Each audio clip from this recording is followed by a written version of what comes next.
অবসান হলো সব জল্পনা কল্পনার। বাংলাদেশ জাতীয় ফুটবল দলের নতুন প্রধান কোচ হিসেবে দায়িত্ব পেয়েছেন থমাস ডুলি। সকালে বাফুফে সংবাদ বিজ্ঞপ্তিতে এই খবর জানায়। বাংলাদেশ দলের ডাগআউট সামলানোর দায়িত্ব নিয়ে ৬৫ বছর বয়সী জার্মান বংশোদ্ভূত কোচ সকালে ঢাকায় পা রাখেন। দীর্ঘ ৪ বছরেরও বেশি সময় দায়িত্ব পালন শেষে গেল ৩১ মার্চ বাংলাদেশ ফুটবল দলের সাথে চুক্তি শেষ হয় স্প্যানিশ কোচ হেভিয়ের কাবরেরার। এপ্রিলে শুরুতে জাতীয় দলের প্রধান কোচ পদে আবেদন আহ্বান করে বিজ্ঞপ্তিতে দেশের ফুটবলের সর্বোচ্চ সংস্থা বাফুফে প্রায় ২৭০ জন প্রার্থী আবেদন করেন। পরবর্তীতে ওয়েলসের কোচ ক্রিস কোলম্যানের সঙ্গে আলোচনা চূড়ান্ত পর্যায়ে গেলেও এজেন্ট ফি সংক্রান্ত জটিলতায় সেই আলোচনা ভেস্তে যায়। এরপরই কোচ নিয়োগ প্রক্রিয়া শীর্ষ পছন্দ হিসেবে উঠে আসেন থমাস ডুলি।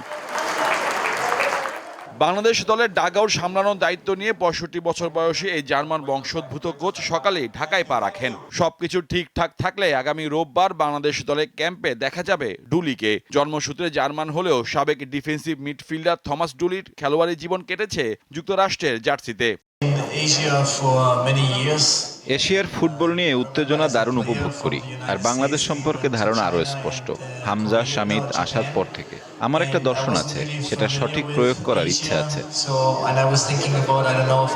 দেশের হয়ে ৭ বছরে আন্তর্জাতিক ক্যারিয়ারে ৮১ ম্যাচ খেলে গোল করেছেন ৭টি। ১৯৯৪ সালে যুক্তরাষ্ট্রের মাটিতে অনুষ্ঠিত বিশ্বকাপে স্বাগতিক দলের হয়ে ৪টি ম্যাচেই খেলেন ডুলি। ৪ বছর পর ১৯৯৮ বিশ্বকাপেও যুক্তরাষ্ট্রের অধিনায়ক হিসাবে সব ম্যাচ খেলেন তিনি। ২০১১ থেকে ২০১৪ সাল পর্যন্ত যুক্তরাষ্ট্র জাতীয় দলের প্রধান কোচ ইউর্গেন ক্লিন্সম্যানের সহকারী হিসাবে কাজ করেন ডুলি। একটি দল গড়ে তোলার ক্ষেত্রে বিশেষ দক্ষ তিনি। এশিয়ার ফুটবলে বাস্তবতা, চ্যালেঞ্জ ও সমর্থকদের আবেগ সম্পর্কে তার স্পষ্ট ধারণা রয়েছে। তার অধীনে ফিলিপিন্স জাতীয় ফুটবল দল ইতিহাস গড়ে অপরাজিত থেকে এশিয়ান কাপের মূল পর্বে জায়গা নিশ্চিত করে এবং অর্জন করে নিজেদের ইতিহাসে সর্বোচ্চ বিশ্ব র্যাঙ্কিং। ১ বছর গায়ানা জাতীয় দলের দায়িত্বে থাকাকালীন ৪টি ম্যাচের সবকটিতে জয় পায় দেশটি। ফিফা র্যাঙ্কিংয়ে ১৬০ থেকে ১৬৫ এর মধ্যে বাংলাদেশ দলকে নিয়ে আসার পরিকল্পনা আমার। এর জন্য বাফুফে থেকে শুরু করে খেলোয়াড়দের সর্বোচ্চ সহযোগিতা প্রয়োজন। আমি আশা করি তা করতে পারব।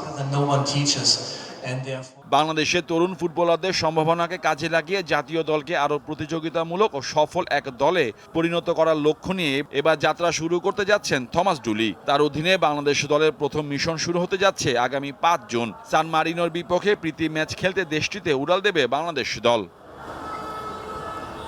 মোহাম্মদ হাসিব, দীপ্ত স্পোর্টস, ঢাকা।